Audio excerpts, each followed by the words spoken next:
ঠিক যখন গোটা দুনিয়া ইরানের পাওয়ারফুল হয়ে ওঠা নিয়ে মাথা ঘামাচ্ছে, তখন আমেরিকা চুপচাপ নিজে তাসটা নামিয়ে দিল। নাইট হক আবার বের করেছে। হ্যাঁ, পৃথিবীর অনেক দেশ শুধু একটা নাম শুনলেও কোনোদিন দেখেনি, কিন্তু বাস্তবে ভয়ঙ্কর জেট আবার অ্যাক্টিভ মিশনে পাঠানোর প্রস্তুতি চলছে। আর অনুমান করা হচ্ছে আবার এই প্ল্যানটা ইরানের আকাশে দেখা যাবে। নাইট হক পাঠানোর মানে খুব পরিষ্কার, শত্রু বুঝতেই পারবে না কোথা থেকে হামলা আসছে। ইরানে যত শক্তিশালী রাডার থাকুক না কেন, নাইট হক ওসবের মাথা দিয়ে উড়ে যাবে। একাধিক সূত্র থেকে জানা গেছে আমেরিকার নেভারো ঘাঁটিতে কয়েকটি নাইট হক এখন ফ্লাইট টেস্টিংয়ে ব্যস্ত। F-70 নাইট হক প্লেনটা দেখতে যতটা অদ্ভুত, এর ভেতরের সিস্টেম ততটাই ভয়ঙ্কর আর আধুনিক। এটাকে বলা হয় স্টেলথ অ্যাটাক এয়ারক্রাফট, যার কাজই হচ্ছে অদৃশ্য থেকে হামলা চালানো। আর এর জন্য এর ডিজাইন এমন যেন কোনোভাবেই রাডারে ধরা না পড়ে।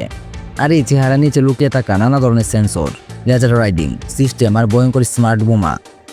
এই প্লেনের সবচেয়ে ভয়ঙ্কর বৈশিষ্ট্য হলো এর অস্ত্র বহন ক্ষমতা। যদিও অন্য যুদ্ধ বিমানের মতো এর বাইরের দানায় কোনো বোমা বা মিসাইল দাঁড়ানো থাকে না, তাই F-70 এর সব অস্ত্র থাকে প্লেনের ভেতরের দিকে। এই প্লেন একসাথে দুটি স্মার্ট বোমা বহন করতে পারে, দুটোই ভয়ঙ্কর ধরনের লেজার গাইডেড বোমা, যেগুলো অন্তত নির্ভুলভাবে নির্দিষ্ট লক্ষ্যে গিয়ে পড়ে। সাধারণত শক্তিশালী সামরিক স্থাপনা, ভূগর্ভস্থ বাংকার, পারমাণবিক রিয়েক্টর কিংবা কমান্ড সেন্টার ধ্বংসের জন্য এই বোমা ব্যবহার করা হয়। এ কারণে এটাকে ইরানের পাঠানোর সম্ভাবনা সবচেয়ে বেশি। এই ফাইটার জেট প্রতি ঘন্টায় 1100 কিলোমিটার গতিতে চলতে পারে। একটানা বাতাসে 2.5 ঘন্টা বেশি থেকে মিশন চালিয়ে যেতে পারে। একবার ফুয়েল লোড করে প্রায় 1800 কিলোমিটার ঘুরে আসতে পারে। সবথেকে অবাক করা ব্যাপার হলো এটা মাটি থেকে সর্বোচ্চ 13 কিলোমিটার উপরে উঠতে পারে, যেখানে সাধারণ কোনো ফাইটার জেট পৌঁছানো অসম্ভব। আরও অবাক করা ব্যাপার হলো রাডারে এটাকে ছোট একটা মৌমাছি আকারে দেখায়, ফলে শত্রুরা বুঝতে পারে না আসলে তাদের দিকে কি উড়ে আসছে। এই প্লেনে আছে অত্যাধুনিক সেন্সর সিস্টেম। এর সামনের দিকে রয়েছে ইনফ্রারেড ক্যামেরা, রাতে বা অন্ধকারেও লক্ষ্যবস্তু স্পষ্ট দেখতে পারে। কিন্তু সমস্যা হলো এটা নিজে থেকেই লড়াই করতে পারে না, অর্থাৎ এতে কোনো মেশিন গান বা এয়ার টু এয়ার মিসাইল নেই। কারণ এর কাজই হচ্ছে লুকিয়ে থেকে নিখুঁতভাবে নির্দিষ্ট টার্গেটে হামলা চালিয়ে ফিরে আসা। আত্মরক্ষার জন্য এর পুরো গায়ে এক ধরনের বিশেষ প্রলেপ দেওয়া থাকে, যেটা রাডারের তরঙ্গ শুষে নেয়।